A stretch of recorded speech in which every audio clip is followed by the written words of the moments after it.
Before Pride was a parade with corporate sponsors and rainbow flags flying from the city hall, it was two friends fighting to survive. Before marriage equality, before anti-discrimination laws, before most Americans even knew that the word transgender meant. There were Marsha and Sylvia, living on the streets of New York, sleeping in abandoned buildings, making families out of strangers, and daring to believe that people like them deserve to exist. This story begins long before Stonewall, in two very different childhoods that somehow ended up at the same street corner in Manhattan. Marsha P. Johnson was born as Malcolm Michaels Jr. on August 24, 1945, in Elizabeth, New Jersey, fifth of 7 kids, working-class family.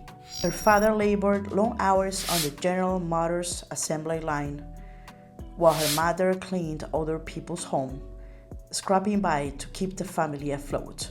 But it was the kind of neighborhood where everyone knew everyone's business, which meant there was nowhere to hide.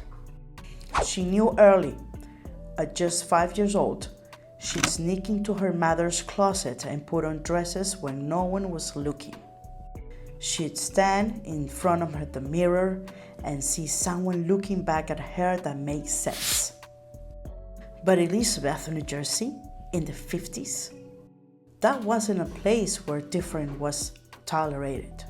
Different got you hurt. And Marsha was hurt. She was sexually assaulted by a neighborhood boy when she was just 13. She didn't talk about it much in her life, just mention it in passing. Like it was one more thing that happened, one more reason to understand that the world could be violent without warning. Her mother took her to church, Mount Timon African Methodist Episcopal. Marsha loved it. The music, the community, the ritual. But she also knew that church wasn't a place for girls like her. God might love everyone, but the people in the pews, they had conditions. So at 17, in 1963, Marsha left home with $15 and a bag of clothes, taking a bus to New York City and never looked back. There, Marsha could breathe again. Kind of. She started wearing women's clothes, makeup, wigs crowned with flowers she'd find in the trash bins of the flower district. She chose the name Marsha P. Johnson. The P stood for Pay It No Mind. Her answer when people asked invasive questions about her body, her life, her right to exist. She called herself gay, a transvestite, a drag queen. The word transgender wasn't widely used yet, but Marsha knew exactly who she was. Times Square wasn't glamorous. It was porn stars, drug dealers, prostitutes working the corners, cops looking to crack skulls. Marsha slept on rooftops when she could, in doorways when she couldn't. She did sex work to survive, not because she wanted to, but because there weren't a lot of jobs for black trans women in 1963. Actually, there weren't any. She was beaten by clients, arrested by police. She had no permanent home. She slept at friends' apartments, in movie theaters, in restaurants, after closing time. Anywhere that felt safer than nowhere. But she also found joy. She performed with a drag troupe called the Hot Peaches. Andy Warhol photographed her in 1974 for his Ladies and Gentlemen series, capturing that smile, that crown of flowers, that defiant beauty.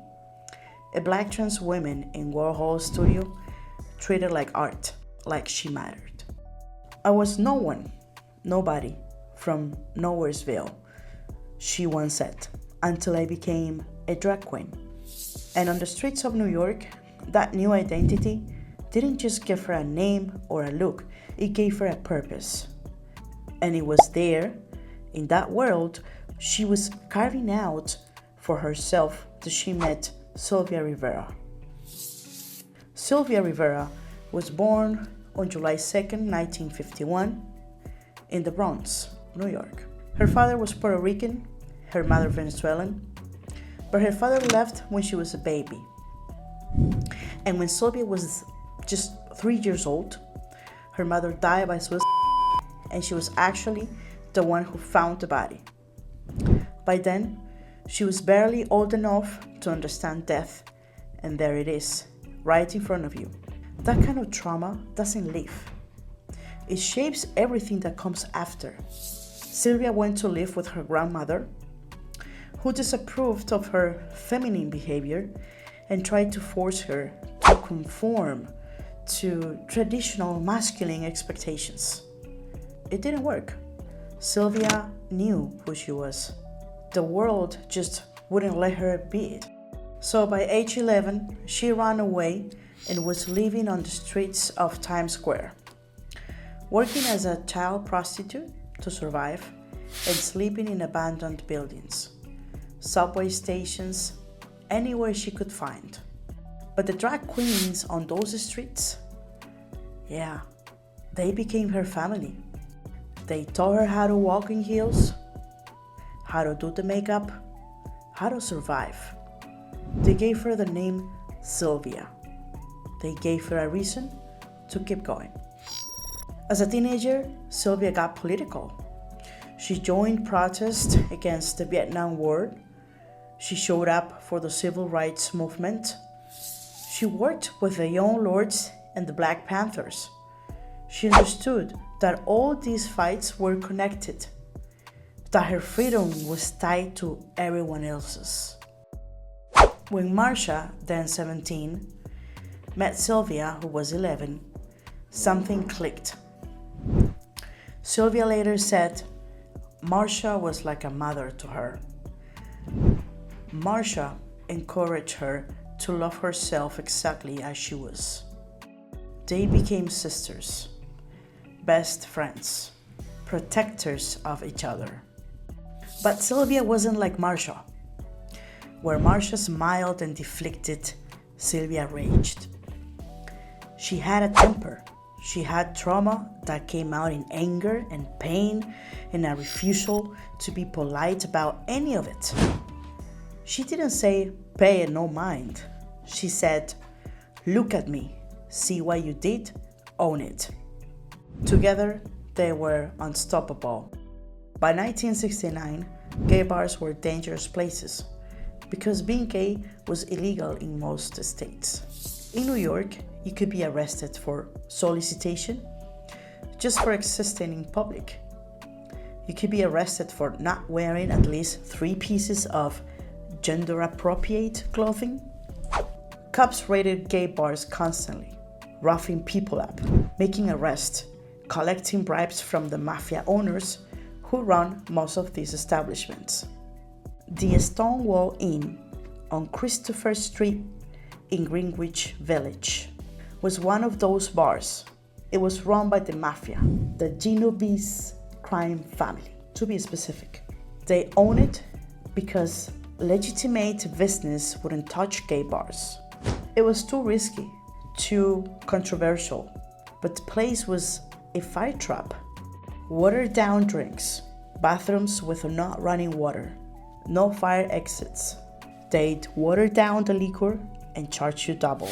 But it was also one of the only places in the city where queer people, especially drag queens, trans women, street kids, people of color, could dance together without getting arrested just for existing. Because yes, you could get arrested for dancing with someone of the same sex. You could get arrested for wearing fewer than 3 pieces of gender-appropriate clothing. That was an actual law. The police had a name for these raids: public morals operations. On Tuesday, June 24th, 1969, police raided Stonewall. They arrested employees, confiscated liquor, and then they planned a second raid for that Friday night. In the early morning hours of Saturday, June 28, 9 plainclothes officers entered the bar. They arrested employees for selling alcohol without a license. They lined up patrons to check IDs.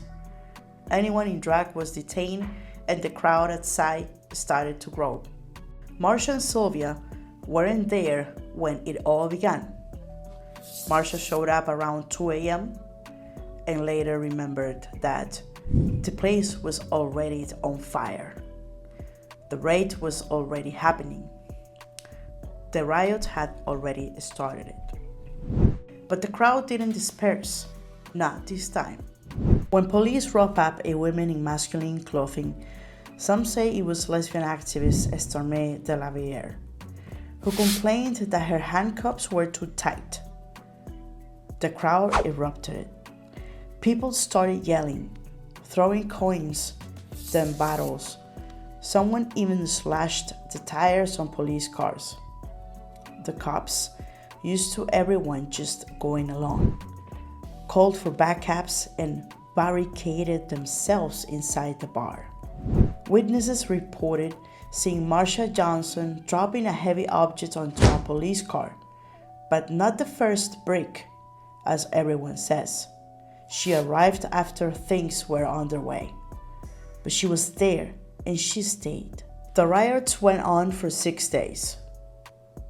Thousands of people showed up, and the anger wasn't just about that one raid. It was about decades of violence, harassment, arrest, and erasure. About being treated, as Sylvia later said, like we were animals. The people fighting back, wearing their respectable gays in suits, asking politely for rights. They were the street kids, the drag queens, the trans women, the ones who had nothing left to lose. But Stonewall wasn't really the start of the gay rights movement. It was an eruption of something that had been building for years. There were organizations before Stonewall. There were protests. But Stonewall was loud, messy. It was poor people and trans people and people of color saying enough. And Marsha and Sylvia understood that if they didn't act, if they didn't build something lasting, the moment would pass and nothing would change. So in 1970, Marsha and Sylvia co-founded Street Transvestite Action Revolutionaries, or STAR for short. It was for street gay people, the street homeless people, and anybody that needed help, Sylvia said. They wanted to create a permanent home for young people like them. The first Star house was literally in the back of an abandoned truck in Greenwich Village.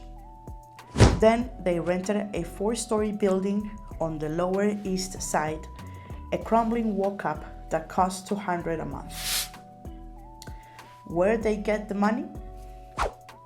Sex work, panhandling, drag shows, stealing when they had to. It was a mess.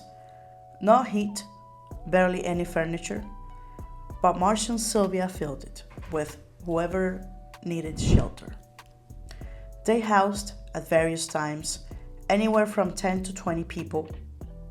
Street queens, trans women, drag queens, gay kids, runaways. No questions asked, no judgments. You needed a place to sleep? You had one. This was 1970. This was before nonprofits discovered LGBTQ youth homelessness.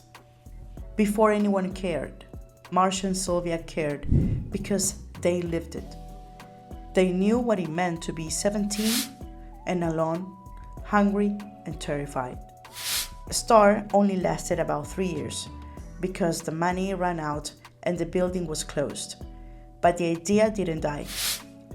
STAR was the first LGBT youth shelter in North America, the first trans women of color-led organization in the US.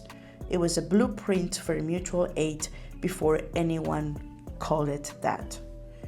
It was proof that the people on the margins could take care of each other even when no one else would. But then the story gets a little darker than it already was. Because the gay rights movement, the movement Marsha and Sylvia had fought for, bled for, been arrested for, suddenly didn't want them anymore. By the early 1970s, the mainstream gay rights organizations wanted respectability. They wanted to lobby politicians, get legal protections, prove that gay people were just like everyone else, clean-cut, employed, white, middle class. That means that they didn't want drag queens, trans women, or sex workers. And they definitely didn't want homeless street activists who reminded mainstream America that queerness could be messy, poor, brown, and unapologetic. It all blew up in 1973 when Sylvia showed up at the Pride rally in Washington Square Park. She wanted to speak, but the organizers told her no. They didn't want a trans woman on stage because it was, in their words, bad optics. But Sylvia grabbed the mic anyway, and in a raw, furious, and breaking voice, she yelled at the crowd. "I've been bitten. I've had my nose broken. I have been thrown in jail. I have lost my job. I have lost my apartment for gay liberation. And you all treat me this way? What the is wrong with you all?" The crowd booed her, pulled her off the stage, told her she was embarrassing the movement. And Marsha was there watching. She didn't speak, but you can imagine what she felt, watching her sister, her friend, the person she had protected for years, being humiliated by the very people they'd fought beside at Stonewall. After that, Sylvia fell apart. She struggled with addiction, lived on the streets again, and disappeared from activism for years. She was angry, hurt, abandoned. Meanwhile, Marsha kept going, kept showing up, feeding people, housing people, showing up at protests, even when no one wanted her there. But the toll was real. The world was grinding them down. On July 6, 1992, Marsha's body was found floating in the Hudson River. She was 46. The police called it a suicide, closed the case almost immediately, didn't investigate, didn't seem to care. But her friends knew better. In the days before her death, she'd been happy, talking about future projects, making plans. She was and people had seen her being harassed by a man in the village just days earlier. Witnesses near the piers reported a fight, heard splashing. In 2012, after years of pressure from activists, the NYPD reopened the case as a possible homicide. 20 years later, too late for real evidence, too late for justice, and still unsolved. But we know that trans women, especially Black trans women, were being murdered at alarming rates in New York in the early 90s. Still are, honestly. And the police didn't care then. Too often, they still don't. But the people who did care were hundreds strong. And every single one of them showed up for Marsha's funeral. Activists, street kids she helped, drag queens, folks from ACT UP. They carried her coffin through the streets of the West Village. Sylvia was there, devastated, lost. The person who had been her anchor for over 20 years was gone. After this, Sylvia disappeared for a while. She ended up living on the Hudson River piers. Yes, the same piers of Christopher Street, where she and Marsha had connected before. She struggled a lot with grief, homelessness, and on top of it, substance abuse. But then grief turned into rage. Sylvia's fire came back stronger. In the mid-90s, she threw herself into activism again, pushing for legal protections for gender non-conforming people in New York. She spoke at hearings organized on the streets and challenged politicians who had never listened to a trans woman before and had no interest in starting now. Despite her efforts, the laws didn't pass then. In fact, New York didn't include gender identity protections in its non-discrimination law until many years later. Sylvia Rivera died on February 19, 2002, from complications of liver cancer. She was 50 years old. Marsha had been gone for nearly 10 years. Sylvia never stopped missing her. Marsha stood side by side with Sylvia when the world tried to erase them. Back then, Pride wasn't a parade with floats and corporate logos. It was just two trans women on the streets of New York, building a family from scratch, fighting for their lives, refusing to let each other fall. Marsha and Sylvia were never meant to be erased. If their story moved you or taught you something you didn't know before, we invite you to share that in the comments. And if you believe stories like theirs deserve to be remembered, please like this video. It helps keep their legacy alive.